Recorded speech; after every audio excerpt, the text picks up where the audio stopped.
Everywhere you go in Los Angeles, you see poor people everywhere.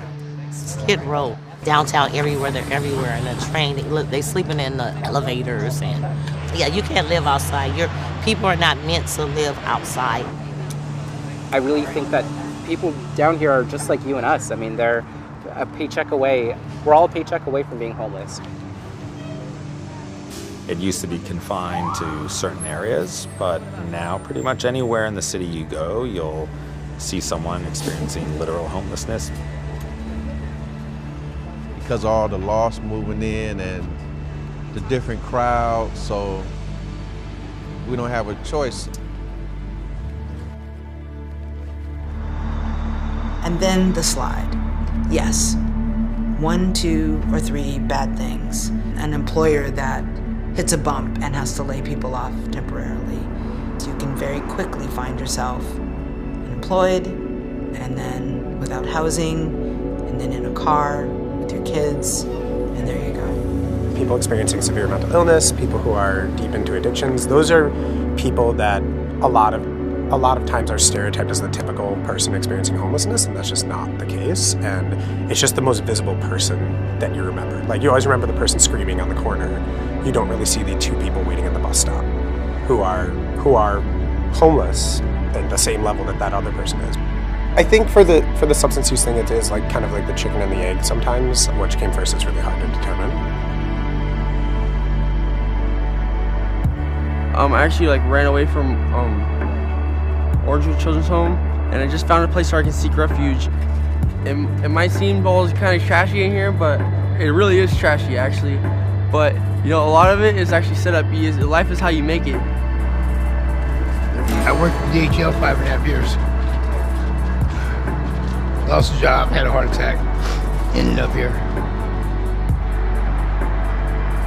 We have issues, like everybody do, but for the most part, we try to get everything together to keep a stable place.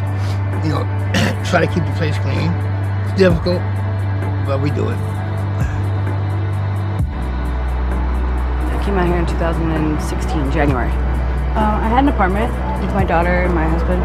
I was doing project management at Keating Construction, so it was a good job. And then he lost his job, and slowly after that, I lost my job. So I gave our daughter to my friend. Everyone deserves to live somewhere, and with other people. We shouldn't have to be finding a parking lot corner in the dark and going to sleep for the night and then being woken up by the police. That's how we live. I don't sleep in a sleeping bag on the ground because I don't think I should have to. There's a lot of intelligent people on this trail. They're not just drug addicts and, criminals and whatever they say about us in the paper.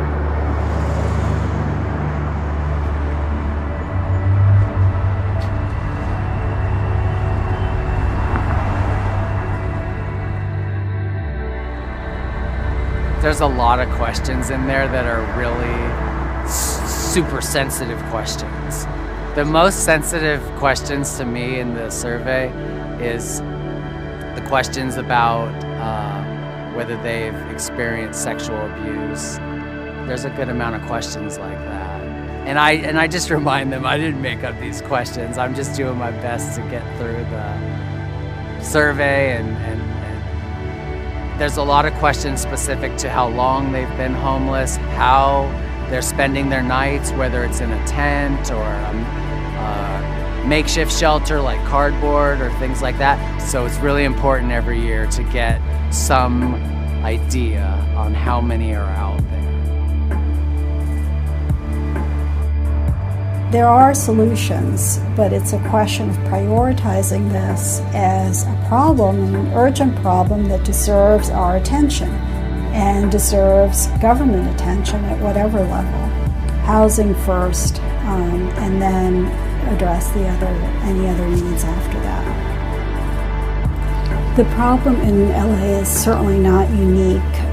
Homelessness is a crisis across the country. And what you saw in LA is just one example of that. LA has very high housing costs, and that really is what is driving homelessness there, but that's true of many other cities. And the cost of living has not caught up with the cost of housing, and that's driving homelessness. And it's a national crisis. It's not being addressed. Communities can still take action on their own. Instead of sending police out to sweep people away, for example, they can take those funds that they're using to fund the police. To do that, put those funds into housing. Actually costs less to fund housing than it costs to send police out, to engage the court system, to use a criminal justice approach to homelessness is more costly than to actually solve the problem by creating additional housing opportunities for people.